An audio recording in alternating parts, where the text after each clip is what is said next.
এখানে ভাস্কর্য নিয়ে প্রথমত আসলে হঠাৎ করেই বিষয়টা আসছে, কারণ ভাস্কর্য ধরেন আপনি যে এই এই 2 দিন আগেই হয়েছে এমনটি নয়, কিন্তু হঠাৎ করে ভাস্কর্য নিয়ে একেবারে যেভাবে সমস্ত আলোচনার কেন্দ্রবিন্দু বা রাজনীতির এখন আলোচনায় মনে হচ্ছে যে ভাস্কর্য, এই বিষয়টি আমার কাছে মানে খুব ভালো মনে হচ্ছে না। কারণ হচ্ছে যে বিশেষ করে বিভিন্ন দেশে যারা স্বৈরাচার সরকার ক্ষমতায় থাকে, তারা জনগণের দৃষ্টিকে বিভিন্ন খাতে প্রবাহিত করার জন্য অনেকগুলো ইস্যু তৈরি করে। যেমন আপনি দেখেছেন যে বাংলাদেশে আপনার সেই বেশ কয়েক বছর ধরেই জঙ্গিবাদের একটা মানে হচ্ছে আলোচনা চলছে, কিন্তু এর অনেকগুলো ঘটনাই আবার সুপরিকল্পিত ছিল। কোথাও কোথাও নাটক, সরকারি নাটক, এগুলো কিন্তু প্রমাণিত হয়েছে, মিডিয়ায় এসেছে। সুতরাং সেই জায়গা থেকে এটা বলা যাচ্ছে যে এই যে জঙ্গিবাদ, এগুলো কিছু কিছু ক্ষেত্রে সরকার মানে হচ্ছে পশ্চিমাদের সাপোর্ট নেওয়ার জন্য মানে হচ্ছে নাটক সাজাচ্ছে। এবং তারপরে দেখেন বিভিন্ন জায়গায় অগ্নিসংযোগ, এই সেই, যেমন আপনার রেশমার কাহিনী, যে রানা প্লাজার ট্র্যাজেডি 17 দিন পরে উদ্ধার করলো, সমস্ত বিশ্ব মিডিয়া হইচই ফেলে দিল, অথচ পরে আমরা জানলাম যে এটি একটি নাটক সাজানো। তারপরে আবার এই যে কিছুদিন আগে লঞ্চ ডুবি হলো, সুমন ব্যাপারী নামে একজন ইয়ং যুবক, সে হচ্ছে কি, আমরা শুনলাম যে 8 ঘন্টা না কয়েক ঘন্টা পানির নিচে ছিল। হ্যাঁ, এটা নিয়ে পুরো হইচই মিডিয়ায় আলোচনার কেন্দ্রবিন্দু ওই, পরে শুনলাম যে সেগুলো ভুয়া। তো এইভাবে সরকার কিন্তু যখন জনগণ একটা সিরিয়াস ইস্যুতে আলোচনায় থাকে, দেশের মধ্যে একটা রাজনৈতিক উত্তেজনা থাকে, সে সময় সরকার নানাভাবে হচ্ছে আপনার প্রভাবিত করে, অনেকগুলো ইস্যু তৈরি করে। যেমন এই মুহূর্তে বাংলাদেশের আলোচনায় ছিল যে একটা মধ্যবর্তী নির্বাচন, কেউ কেউ বলছেন মধ্যবর্তী নির্বাচন, কেউ কেউ বলছেন একটা ফ্রেশ ইলেকশন। মোট কথাই করোনাকালীন সময় সরকারের যে দুঃশাসন, দুর্নীতি, লুটপাটের যে চিত্র জাতির সামনে উঠে আসলো, যে প্রতি বছর 65,000 কোটি টাকা এদেশ থেকে পাচার হচ্ছে, সেটা দিয়ে 2টা পদ্মা সেতু করা যায়। আর আমাদের মিডিয়াগুলো, সরকার আপনার টকশো আলোচনা তুলে দিচ্ছে, ওই পদ্মা সেতু একটা করে স্প্যান বসায়, সব মিডিয়াগুলো তাক করে দেখাচ্ছে, টকশো হচ্ছে যে পদ্মা সেতু স্প্যান বসে 38টা, আর 2টা স্প্যান বাকি, 3টে স্প্যান বাকি, তাহলে স্বপ্নের সেতু তৈরি হবে, একটা সেতু দিয়ে জাতি উদ্ধার হয়ে যাবে। তো এই যে তামাশা, এগুলো হচ্ছে মানুষের অ্যাটেনশন ডাইভার্ট করার জন্য, যে ওই 65,000 কোটি টাকা যে পাচার হচ্ছে, ওই দিকে জনগণের খবর নাই। গত 7 বছরে পাচার হয়েছে 4.5 লাখ কোটি টাকা, সেগুলো নিয়ে আলোচনা হচ্ছে না। তো এই ভাস্কর্যের ইস্যুটা ধরেন, আমার কাছে যেটা মনে হয়েছে যে হেফাজতে ইসলাম একটি অরাজনৈতিক সংগঠন, এবং বিশেষ করে দলমত নির্বিশেষে এই সংগঠনটি বাংলাদেশের ইসলাম ধর্মের অনুসারী মানুষের কাছে একটা গ্রহণযোগ্যতা পেয়েছে। 2013 সালে যে তারা দাবি দেওয়া করেছিল এবং তাদের উপরে যে নির্যাতন, নিপীড়ন, দমন পীড়ন হয়েছে, অনেকে ভেবেছিল যে হেফাজত বোধহয় ওর পরে শেষ হয়ে যাবে।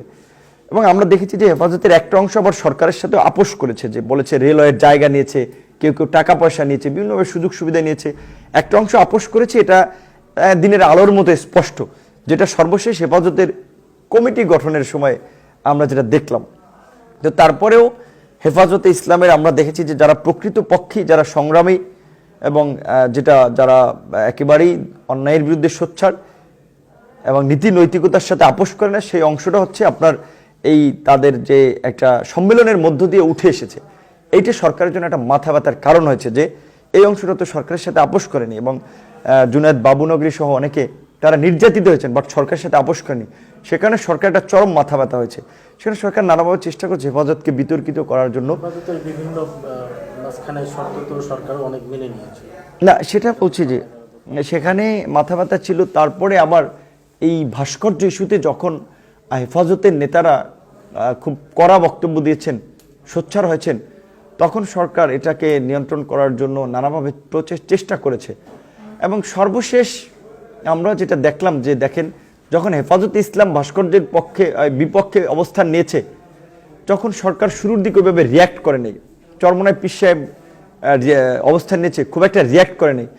তারপরে অন্যান্য সংগঠনকে দিয়ে সরকার আস্তে আস্তে শুরু করিয়েছে, মুক্তিযুদ্ধ মঞ্চ, স্বেচ্ছাসেবক লীগ, যুবলীগ, ছাত্রলীগ, এবং আজকের সর্বশেষ ওবায়দুল কাদের সাহেব সোহরাওয়ার্দীর আপনার মাজারে শ্রদ্ধা নিবেদন শেষে যেটি বললেন, যে তারা মাথা গরম করতে চায় না এবং তারা মানে হচ্ছে কি বলে, যে কারোর সাথে সংঘাতে যেতে চায় না, দ্যাট মিনস হয়তো এটা হতে পারে যে হেফাজতের দাবি দেওয়ার প্রতি তারা একটু নমনীয় হচ্ছে, এবং হেফাজত সহ অন্যান্য যে বাংলাদেশের শীর্ষ আলেমোলামা রয়েছে তারা যে আজকে যাত্রাবাড়িতে যেই একটা সমাবেশ করেছে, সেখান থেকে তাদেরও যে বক্তব্যগুলো এসেছে সেগুলো আগের বক্তব্য থেকে একটু ভিন্ন ধরনের। আগের বক্তব্য ছিল একেবারে কড়া বক্তব্য যে এটা করতে হবে, ভাস্কর্য বুড়িগঙ্গায় ফেলে দেবে, কিন্তু এখন তারা সরকারের প্রতি আহ্বান জানাচ্ছে যে এইটা আমরা আহ্বান জানাই। সেক্ষেত্রে বোঝা যাচ্ছে যে দুই পক্ষের সুর একটু নরম হচ্ছে, এবং মূল জায়গা থেকে বিশেষ করে হেফাজতের ইসলামের তো